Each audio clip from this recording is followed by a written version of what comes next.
cosita iga fazesto. I veneti issega impissà il fogo in man e il logà adoperà per brusarghe fora tutta Venezia.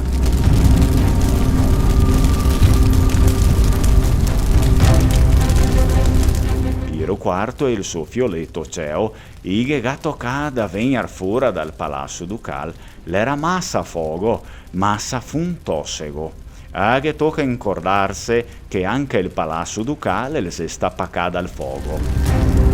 E vocês acabaram de ver apenas um pedaço do podcast dessa sexta-feira, o podcast que foi ao ar nessa sexta-feira.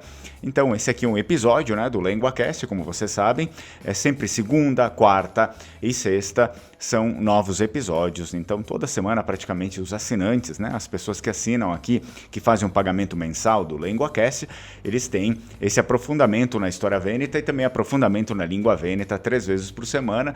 E, óbvio, se as pessoas deixam de acumular um pouquinho, praticamente elas têm língua vêneta todos os dias, né, para escutar e para ver também.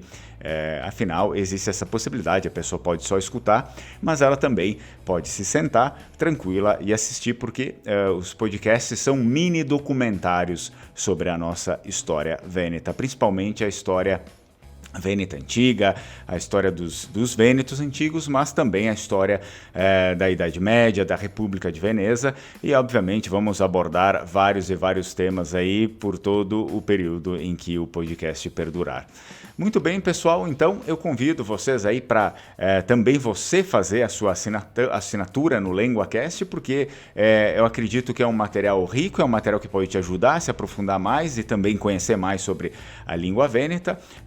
Lembrando que não são apenas os episódios, né, que eu disponibilizo para os assinantes, mas também o conteúdo escrito em língua vêneta e também a tradução em português. Portanto, não importa se você não sabe nada de língua vêneta, a partir desse momento, quando você faz a sua assinatura, você começa a receber esse material com a tradução em português, que também você pode começar a aprender um pouquinho de língua vêneta, porque se tem o texto em vêneto e depois o texto em português traduzido, é óbvio que algumas coisas básicas você vai começar a aprender. Ok, pessoal?